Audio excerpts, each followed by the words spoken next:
Hello again and a very warm welcome to Sunday Thoughts from Ardtrea Desertcreat. I hope you're all keeping okay.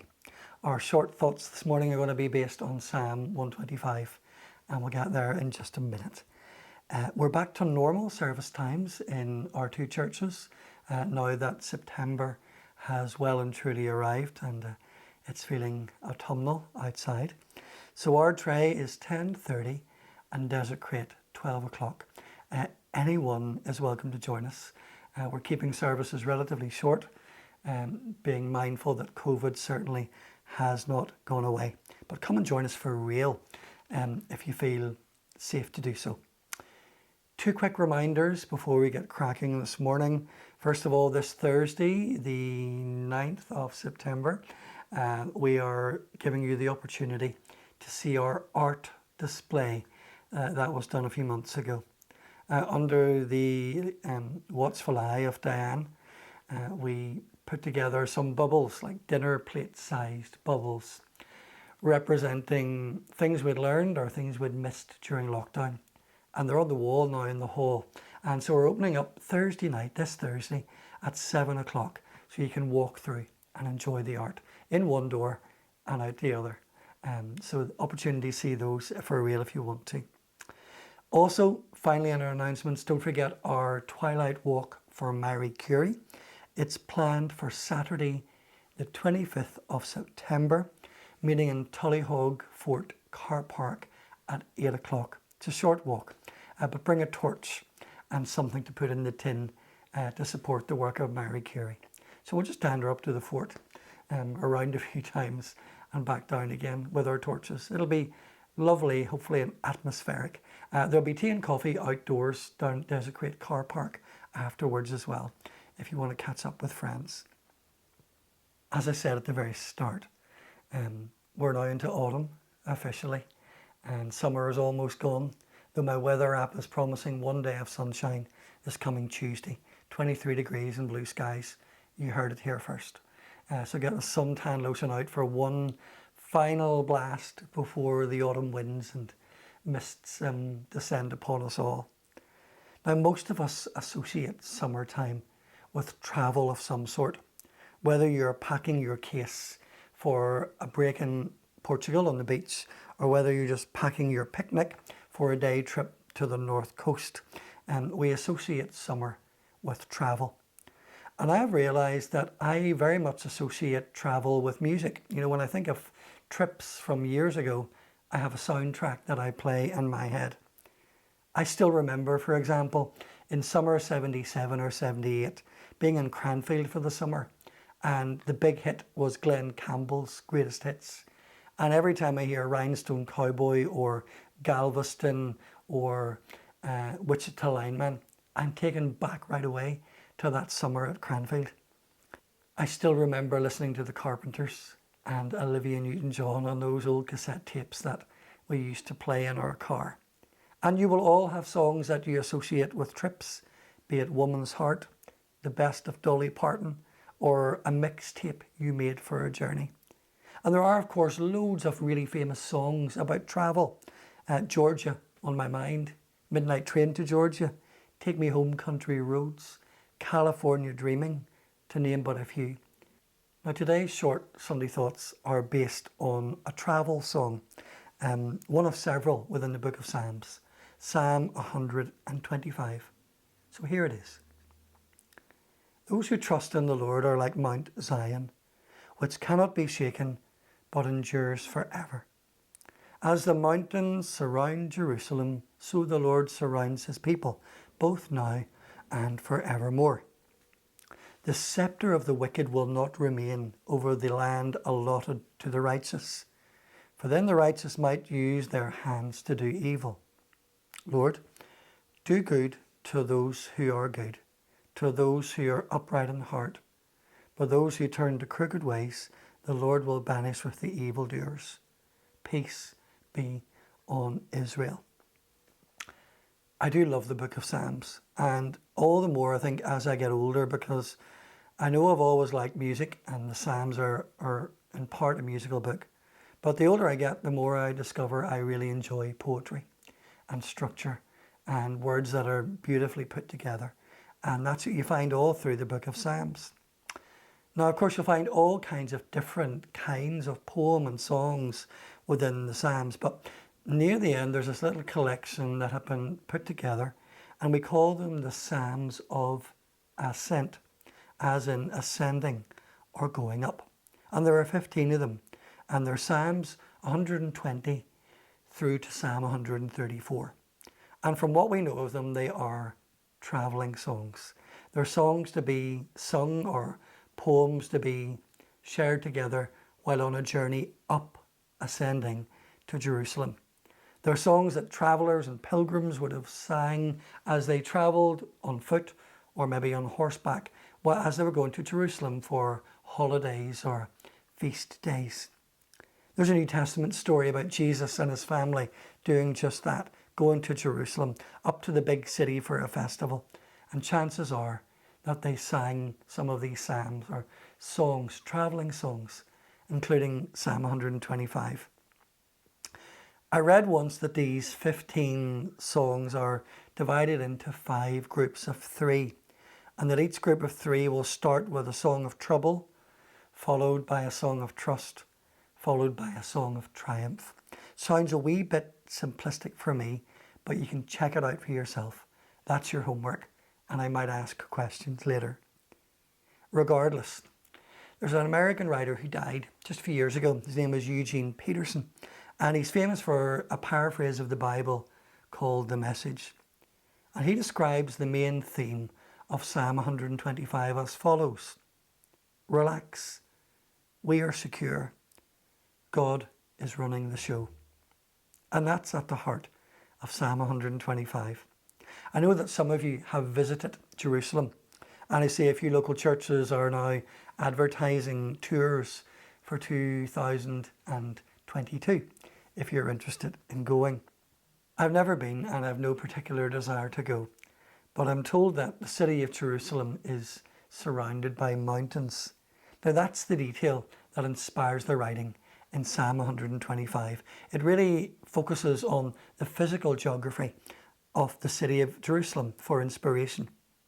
Now the actual temple was on a mountain called Mount Zion, but around that there were even bigger mountains.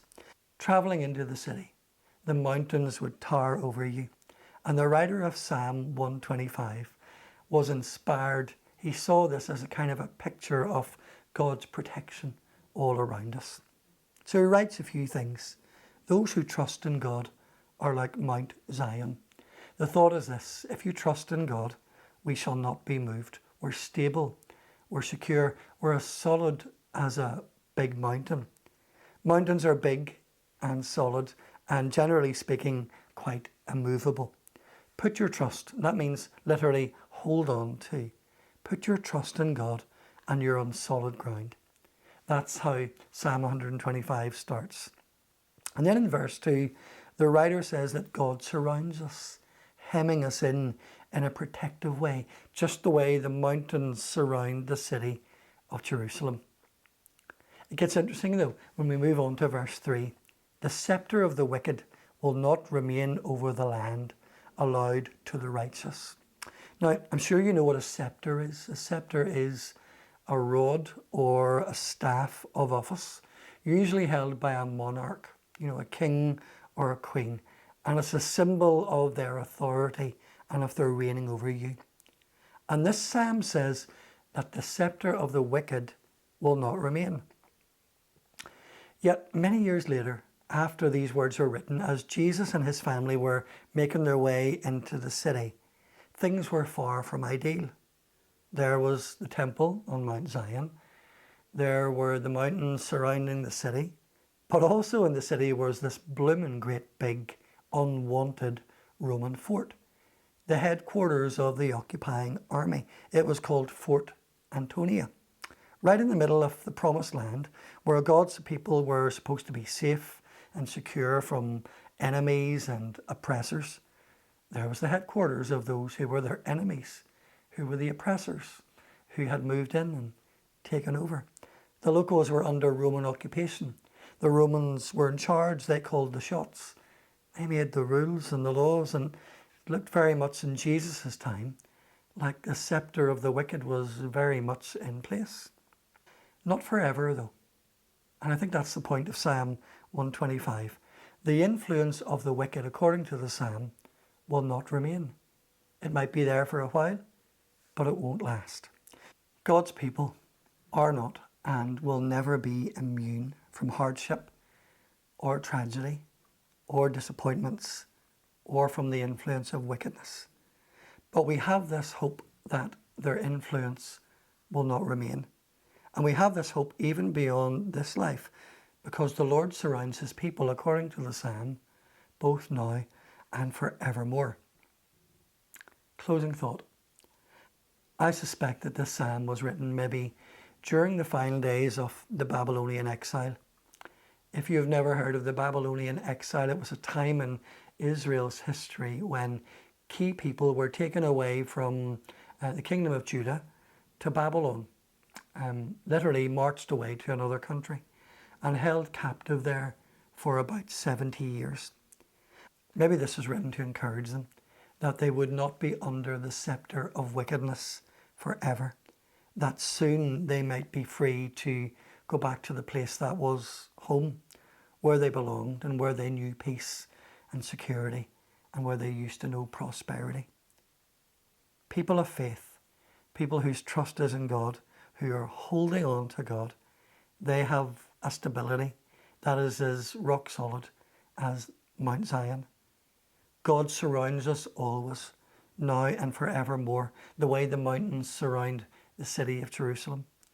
And even though all of us experience tough times, that scepter of wickedness won't last. That's the core message of Psalm 125, a travelling song. Thanks for listening. God bless you. Stay safe, and hopefully we'll see you soon. Bye-bye for now.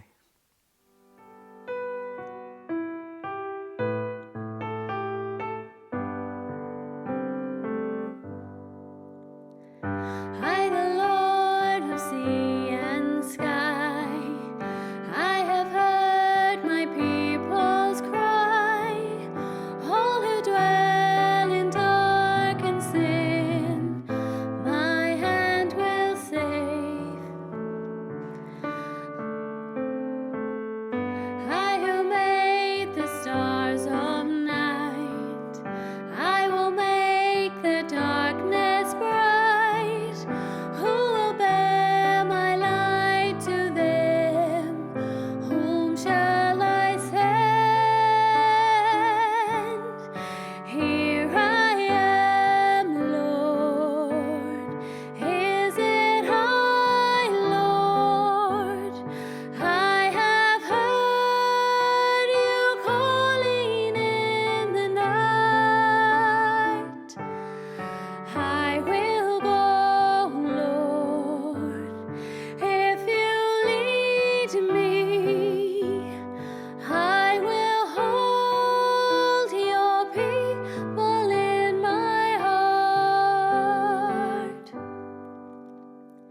kindness spread